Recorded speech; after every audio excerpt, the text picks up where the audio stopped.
Ольга, биылғы жыл Қазақстан Республикасының ғылым академиясында тіл ғылымының 3 алыбы Рабиға Сыздықова, Шора Сарбаев, Әбдуәлі Қайдаров сынды қазақ ғылымының 3 бәйтерегінің 90 жасқа толу құрметіне арналған игі шаралармен басталды. Биыл расында да қазақ ғылымы үшін ерекше мерейлі жыл болмақ.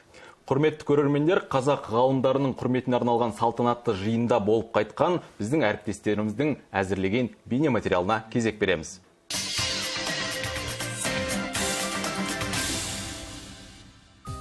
Бүкіл саналы ғұмырларын еліміздің білім саласының дамуына арнаған айтулы тұлғалар Рабиға Сыздықова, Шора Сарбаев және Әбдуәлі Қайдаров секілді көрнекті ғалымдарымыз 90-ның төріне аяқ басты. Ғасырға жуық жасаған қайраткерлеріміз осы уақыт ішінде тіл білімі саласында аянбай еңбек етіп, Қазақстан ғылымының деңгейін әлемдік дәрежеге көтеруге атсалысты. Мерейтой қарсаңында Ғылым Ордасы Республикалық мемлекеттік кәсіпорнында ана тіліміздің 3 алыбына арналған салтанатты мәжіліс өтті. Бұл үшеуі де елімізге белгілі, елімізде сүйікті, еліміздің құрметті азаматтары деп санаймын. Бұл белгілі мынау награда беретін органдар егер байқай білсе, сезе білсе, бұл кісілердің еңбектерін бүгінгі күні мен халық қаһарманының еңбегі деп айтқан болар едім. Әрбір азамат осы үшеуінің еңбегін оқып шығатын болса, мен айтқан болар едім. Бұл қазақтың ғылымының тарихында сезгендей болады деп ойлаймын.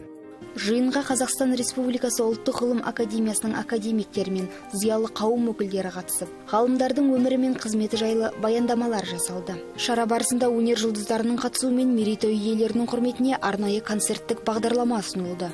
Бүгін бір ерекше, мына 100-ге жақын бір ғасырға жуық өмір сүріп отырмыз ғой үшеуміз.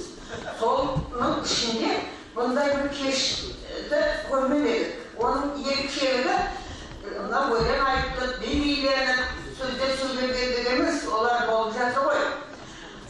Құдайдың құдіретімен дейміз бе, осындай бір қызық болсын қазақта бір реттеді ме?